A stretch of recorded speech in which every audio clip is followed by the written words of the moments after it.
yen pinuju geget ladi eseme marati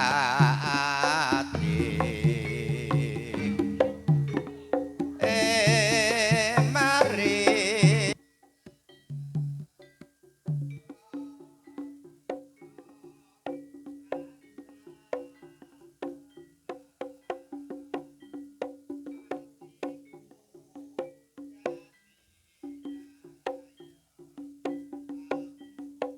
ulake progang demen mari kangen mulat slira neta tajem tias jatmika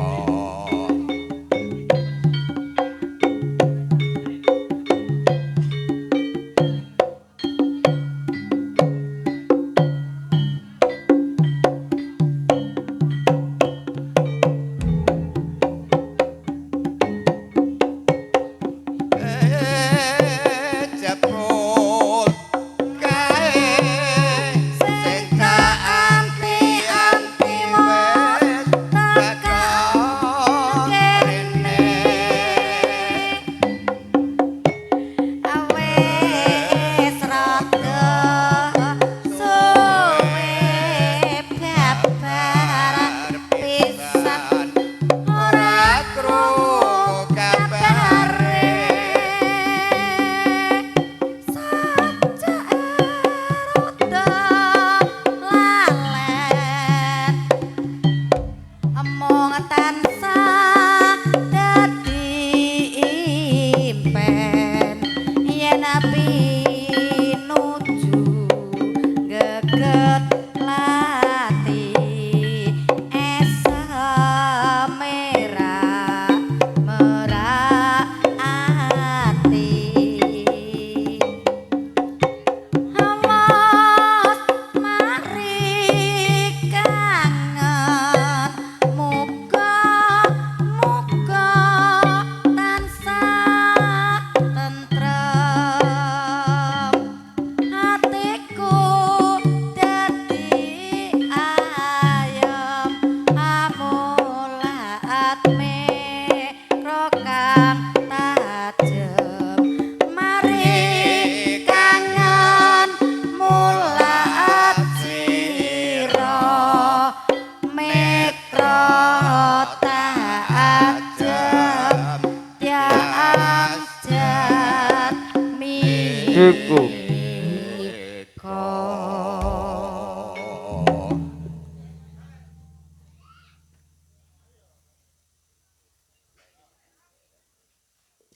cik wes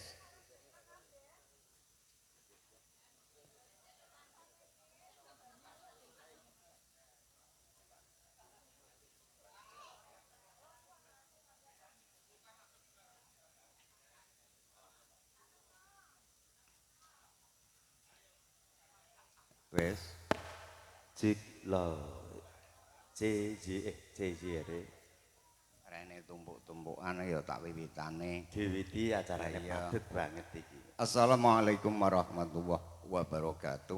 Waalaikumsalam warahmatullahi wabarakatuh. A'udzubillah bismillah. Assalatu wassalamu ala Rasulillah.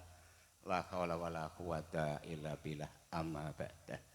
Sagung para rawuh kakung sumawana putri bapa saha ibu ingkang dhat kinurmatan.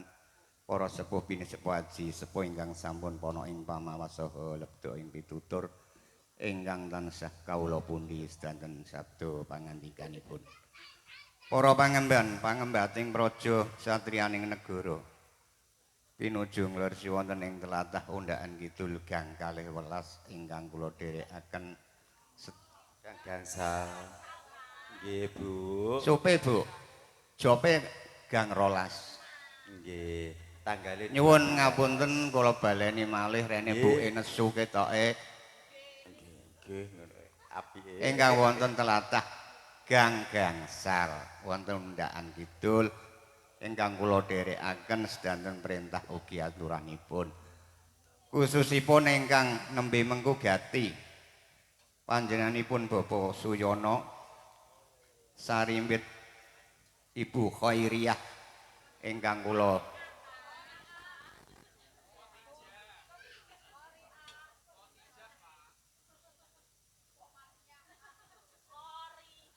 Ibu Korian ing tulisane Khairiyah. ana zene. Nggih. Lah nggih. Niki saking jero Bu tulisane Bu. Bapak Muhammad Suyono sarimbit Ibu Khairiyah. Khairiyah Khairiyah ngono ya, betul. ingkang kula dherekaken Khairiyah, Bu, ya. lan hajatipun Khairiyah. dalu punika. Keparengaken kula kekalih badhe henderek nepangaken nami kula wontene nami kula Ki Tembem parantene kadang kula menika Ki Pentul. Dalu punika kumawaning ngadeg sak ngandhaping Trata Krambat Agung Binaturata saperlu ngemban dawuh saking panjenenganipun Bapak Darman pinangka pangarsa seni barongan Singayuda ingkang mijil saking tlatah Undaan Lor Gang Sedasa. Bapak Darman pikantuk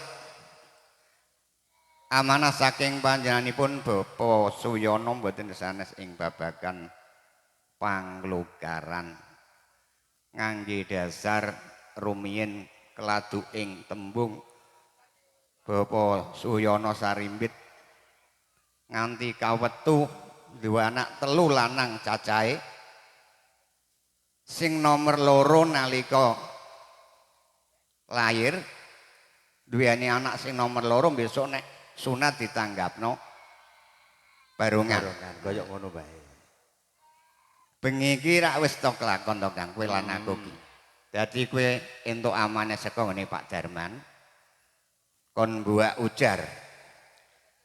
Iya. Tegese Pak Suyono bengi iki supaya wis ora duwe kepotangan uni utawa ujare kepengin selamat keluargane. heeh mula iki sing apik rene wis tak kandhake sing duwe ujar kudune ya Nempokke. heeh saiki Monggo ditimbali Bapak Pak Suyono, Suyono Bapak Suratijin pundi ingkang mangku gati?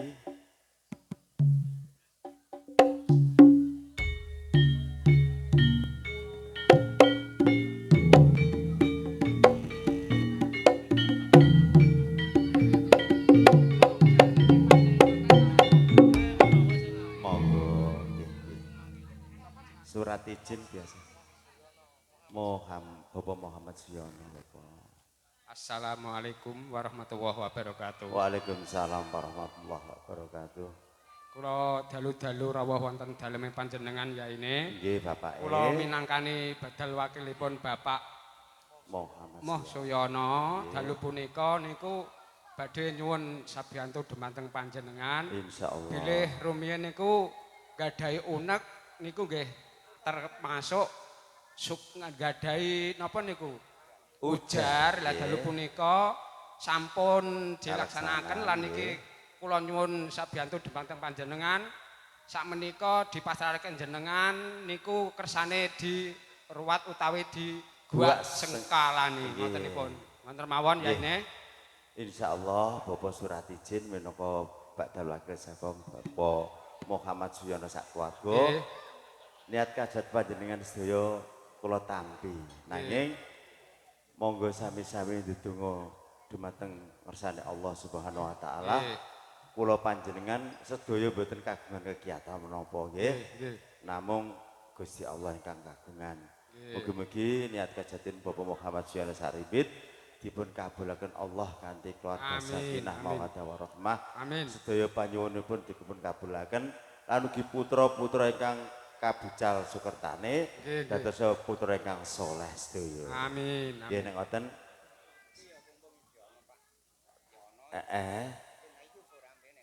Lah iki kupatul war wau dipun anu.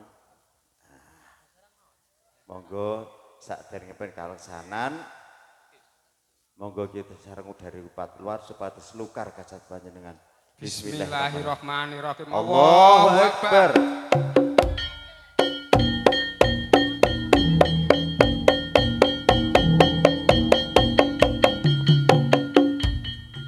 matur nuwun sanget Nggih. panglokaran sakmenika sampun kalampah kanthi sae. Nggih. Mboten wonten manggi alangan setunggal punapa-punapa. Amin. Lan kula matur suwun dumateng panjenengan sakmenika sampun cekap kula badhe nyuwun pamit Yai. Oh nggih nggih. Assalamualaikum. Waalaikumsalam. Monggo Bapak.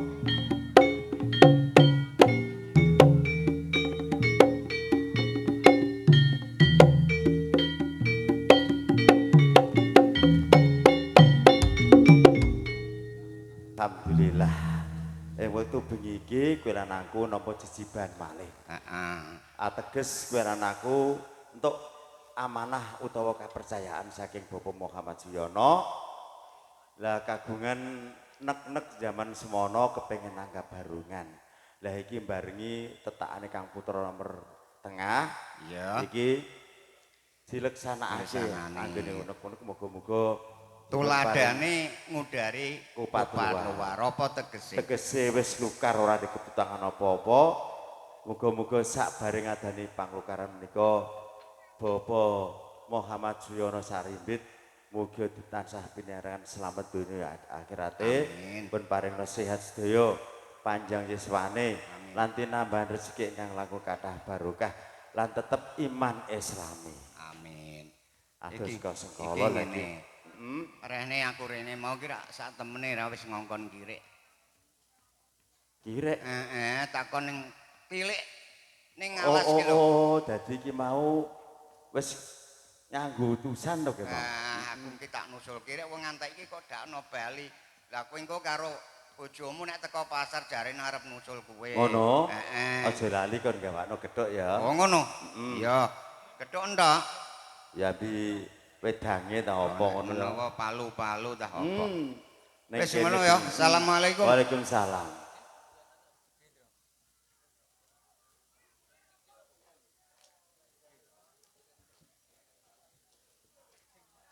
Singene wong panglukaran nika mbok ora ketang kedhik kula badhe crita babagan Prabu Among Tani.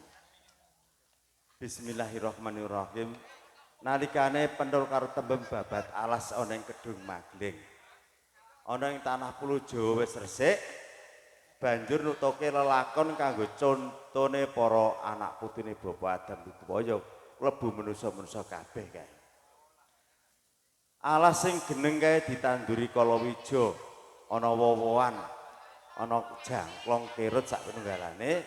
Sing bagian ledok kae dheweke ngupaya supaya iso nyambung anggone urip.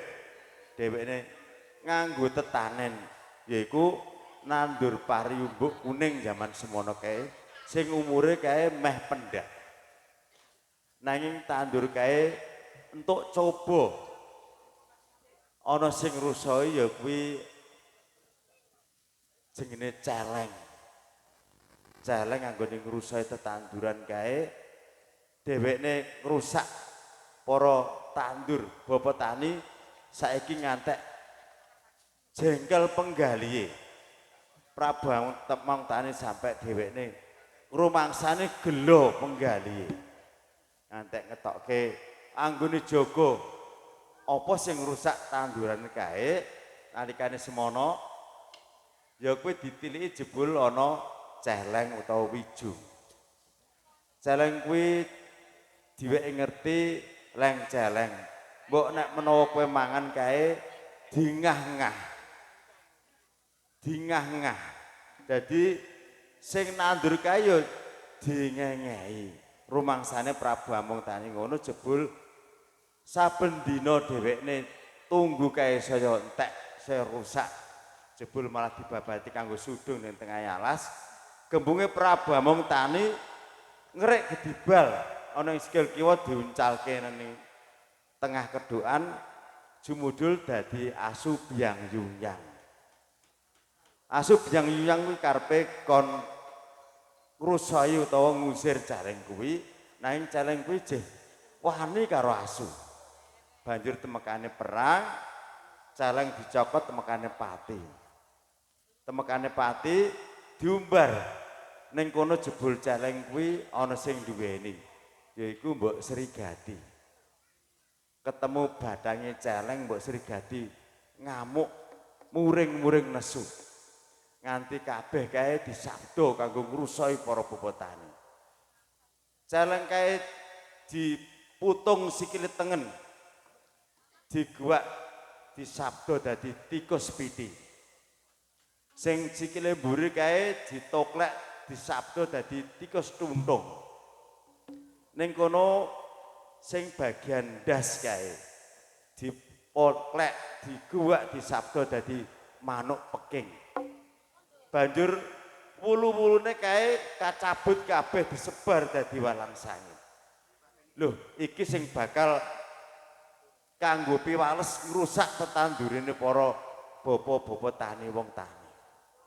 Ning kono mung pawelinge jenenge Prabu Amung Tani kepengin nglestarekake anggone tetanen, mung meling kabeh-kabeh mau nek arep tetanduran utawa arep mulai tani ya dioleh-olehi utawa nganggo donga. Nek wis kadonga mbok menawa Gusti Allah ki paring dalan iso parine iso tukul lan iso panen berkah. Anggonku omong kene kuwi mbok wedok ning pasar ora tekan-tekan ke lapo ya mbok wedok. Nyai Tembem. Aku ngatek glebut nggonku omong kok ya ora ana sing metu mbok wedok.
Berarti jajak ning penringane. Kok jajak to, Mas?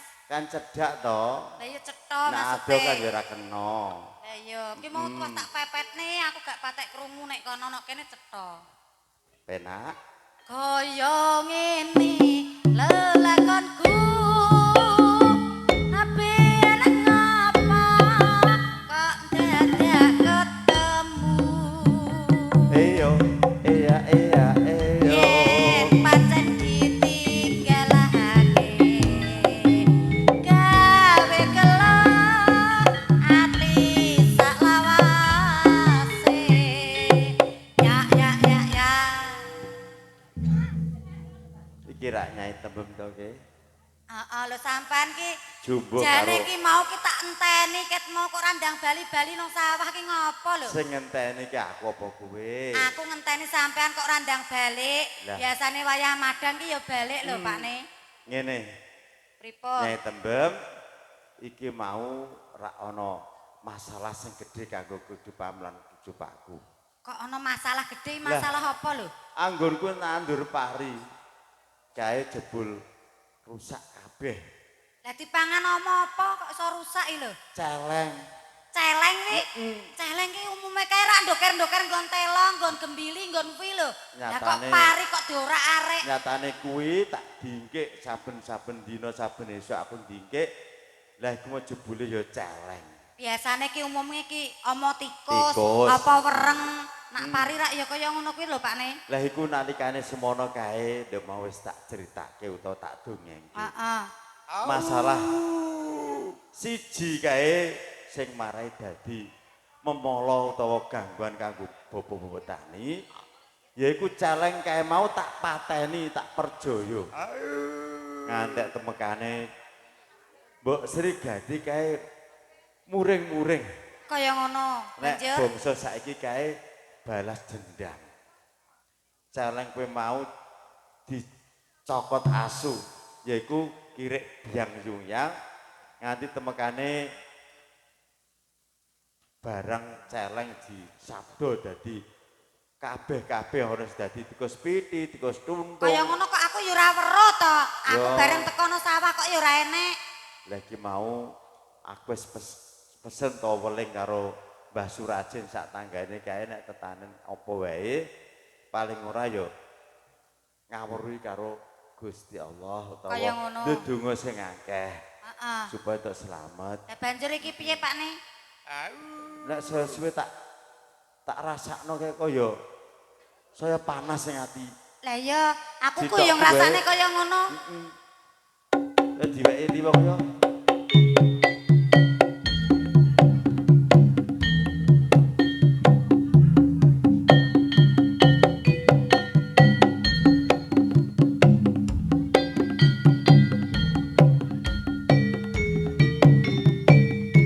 Iya iya iya.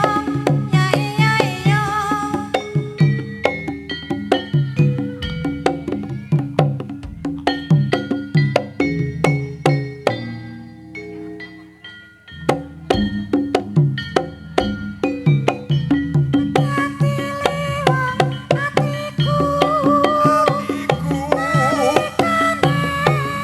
Sepisan ketemu sediran wis telu.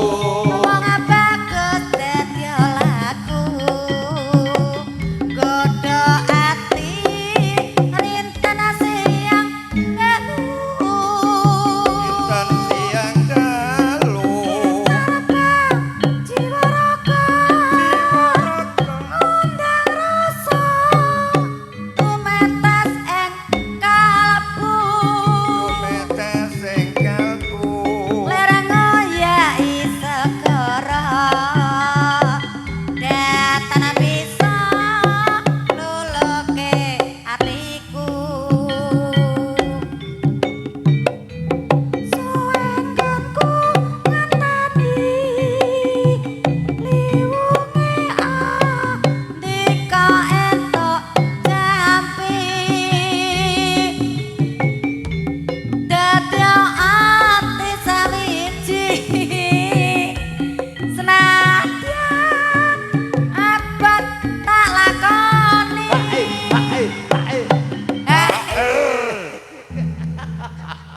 Aduh ya Allah Gusti, wong Eh. edan.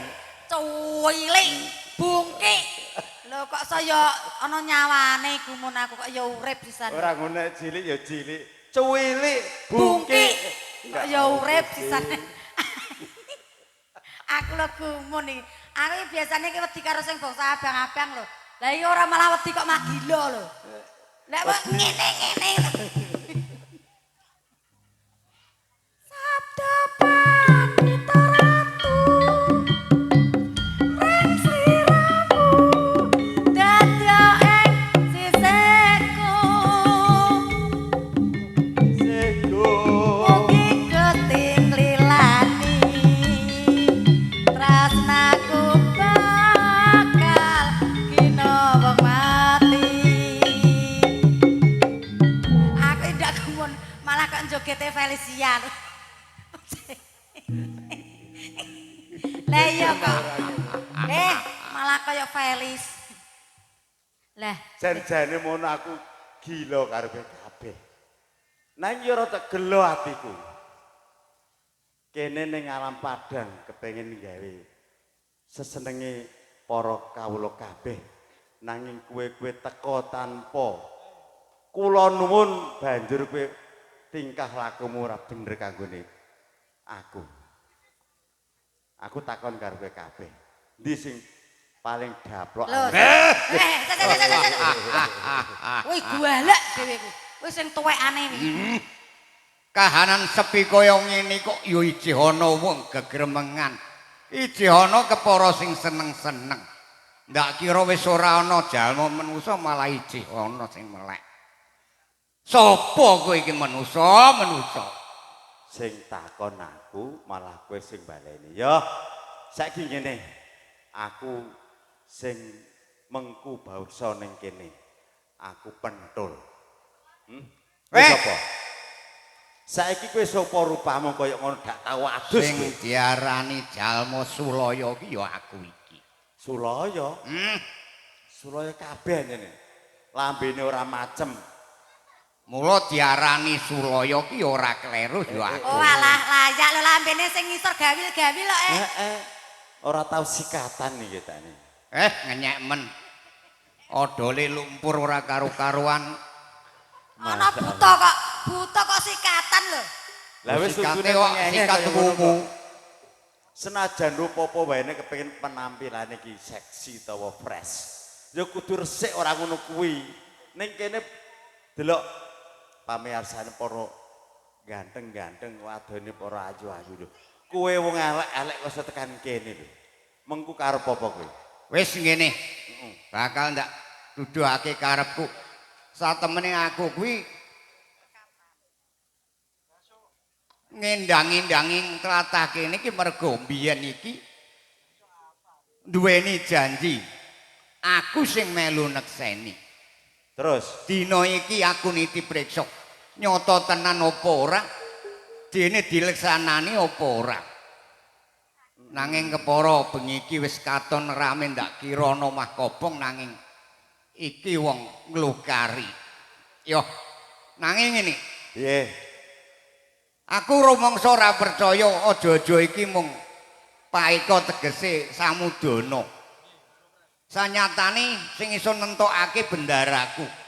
Mergo aku ngene sak papate iki aku mung nuwoni bendaraku mung dapur kongkonan. Terus kowe arep nekake bendaramu. Iya, Ape mbuktekno? bakal tak buktekake Ayo, tandingkaran tak tunggu. kowe sabenere sapa satemene kowe. Ya bakal tak tunggu.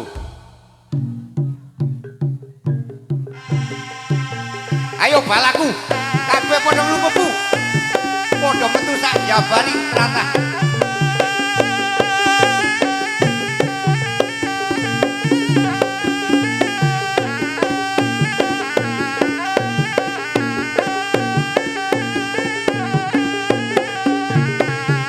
Nyai Tembel, Ya kate. lho kok ya malah nggo dawa-dawa urana. Lah kok kaya ngono kae. Dawa kaya ngono iki apa Ya lho wis Pak tak kae? adepane. Diadepi Pak Ne. Sing ati-ati.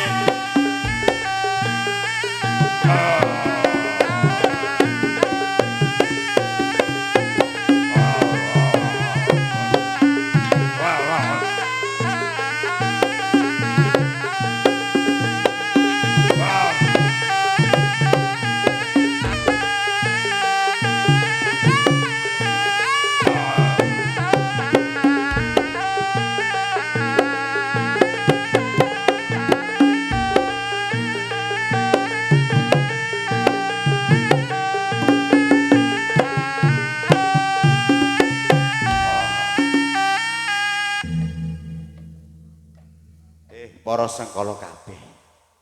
Iki kangaran bendaramu ta iki? Apa bener iki kangaran bendaramu?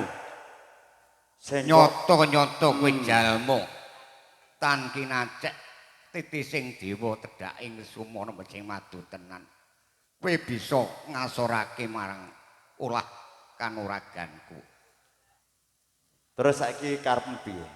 Nek wis ngerteni kabeh bengi iki ora ana samudana apa jenenge rekayasa. Ya wis aku ngaku. Aku dina iki mung ngendangi nanging wis dileksanani tenan. Reh ning aku wis Kowe bakal tak pinangkani. Kowe tak weki raga kandilan sukma, pitik urip. yen pitik aku njaluk sing putih. Duweku ireng mong. Ora bakal tak pantek. Nek duweku mong abang. Ora bakal sawang. Upama sing duweku lurek-lurek. Aku wegah nglirik. Terus nganggo werdi apa kowe njaluk putih mulus? Kanggo mbuktekake putih tandane resik. Tegese bocah iki anakmu ndak balekake jenenge kanthi ganan sing resik. Tegese keluargane wis ora duwe keputangan maneh. Kaya mengko Kaya ngono janjimu. Apik kang dadi pengendikanmu saiki kowe mundur bakal tak pinangkani penjalukmu. Ayo mundur.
Sangkala iki wis cukup karo panyuwunmu wis tak pinangkani. Saiki njaluk apa mumpung ketemu karo aku. yo sadurunge aku njaluk jalukno pangapura karo panjene Bapak Suyono sak keluargane. Oh ngono. Rene wis selasan taun nggonku gawe marang keluargane. Dina iki Bathara Kala janji. Utawa sangkala ya aku iki. Wis ora bakal wani-wani mecak karase Bapak Suyono. Rene bengi iki wis maringi apa sing dadi karepku. Ya, Malah kuwi sing dadi seksine saka kiblat 10 kabeh kawulaku ora tak parengake. Ganggu gawe marang keluargane Bapak Suyono. Kaya mengkono. ya tak cekel janjimu. Aku njaluk tulung. Senajan to iki wis rampung nanging aku njaluk tulung kehidupane Bapak Muhammad Suyono sak keluarga sak teruse tulung. Aja ngantek ana sing ganggu rubeda apa wae. Aku njaluk dongakno slamet kabeh keluargane diben paringna panjang umur, sehat lan uga slamet anggone makarya. Ya sing bocah-bocah kae sing diduweni ujar kae dadi bocah sing soleh. Kanthi bekti karo wong tuwa migunani prabangsa agama lan negarane ya. Ya, aku sing melu ndedonga. Nanging aku duwe jejaluk. Apa meneh? Wis ora maneka warna, aku njaluk tadah kala mangsa saben dinane. Kaya ngono. Kowe mlayu ngidul ngulon kae. Papan dunemu geragah rayung panggonamu. Rawa sedo mbene-mbenamu bali dumas pituronmu kidang menjangan batho kamu. Ayo sewang-sewang lakon. Kanca ayo padha bali.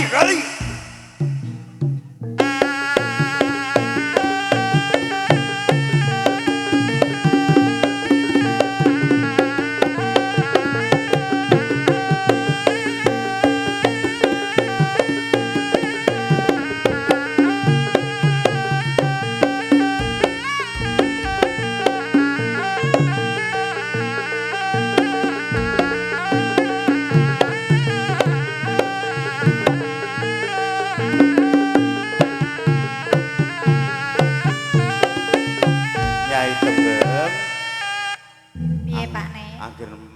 anggenmu deleng mau kaya rumangsa kaya kepengin arep maju ngrewangi karo Ki Penthul. Kaya ngono kabeh kae mok ra ya kudune sampean sing naklukke to. Kok sampean kok beto tember nika, Pak? Lah iki mau kudune Bapak Muhammad Suyono iki ninggal tembur. Tembor sak jerone tembor kuwi ana apa kabeh? Beras kuning, kembang setaman, ana duit cilik-cilik ana wajib. Kaya ngono. Lah iki kowe anakku kon ndunungno siti-sijine tembor tegese kowe anakku kon gembur-gemburke niat kajate Bapak Muhammad Suyono wis kelakon bengi iki dadi ora duwe kepotangan. Ana iki apa beras kuning. Beras kuning anggone ngene wis belasan taun ya bengi iki wis kelaksanan. Lah iki kembang setaman muga-muga sak rambunge Bapak Muhammad Suyono ngadani panglukaran tambah iman, oman lan aman ora ana gangguan apa-apa. Ana wajib. Iki wajib tegese ya iki nek ana anak polah bobok pradang ateges kewajibane wong tua marang anak. Lah kersane sampurna? Tibane Siti Mbantul ya.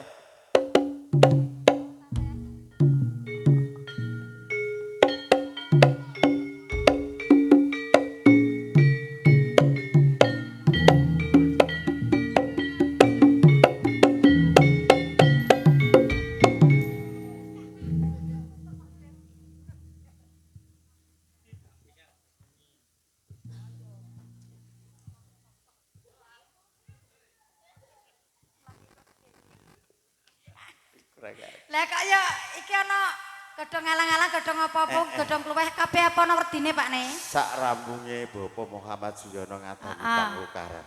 Mbok menawa wargane ana coba ana godho apa-apa ora bakal temu mesti nungkul godhong apa-apa.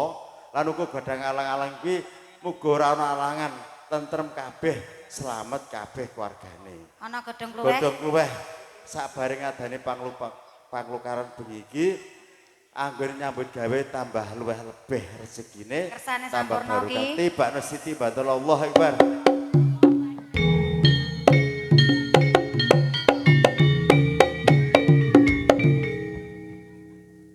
Iki ana paso karo kekep saka tembung pastor jangkep. Nek karingkes cilik dadi ngaran kuwi werdine penggali manusa kabeh nek duwe kekarepan utawa niat kajat aja ditutupi kok ngaran iki mundak maring ngebut-ngebute penggalihe. Lah kersane sampurna ki. Tak tibane Siti Mbantul Allahu Akbar. Kono lho sing kono lho, kono lho.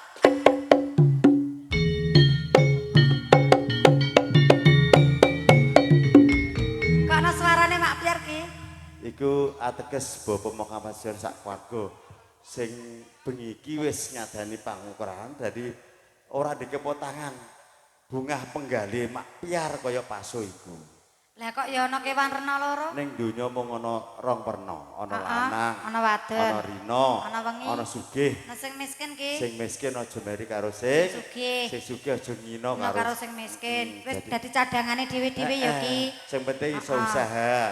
Ya ki. Besok bakal sing ning isor dadi dhuwur. Kok ngene iki panglukaran ana ing daluwe Bapak Muhammad Suyono Sarimbit muga-muga kanthi donga panjenengan sami mugi-mugi barokahe keluarga saking Bapak Muhammad Suyono sak keluarga pinaringan keluarga sakinah mawaddah warahmah putra sedaya ingkang kalukar penggane dados putra ingkang saleh sedaya amin Allahumma amin. Dumateng para rawuh mekaken wau panglukaran wonten ing Darbo Suyono mbok menawi kula sak kanca anggenipun nindakaken panglukaran kirang cocok dhateng penggane panjenengan kula nyuwun agung pangapunten ing wasana kula akhiri wassalamualaikum warahmatullahi wabarakatuh. Waalaikumsalam warahmatullahi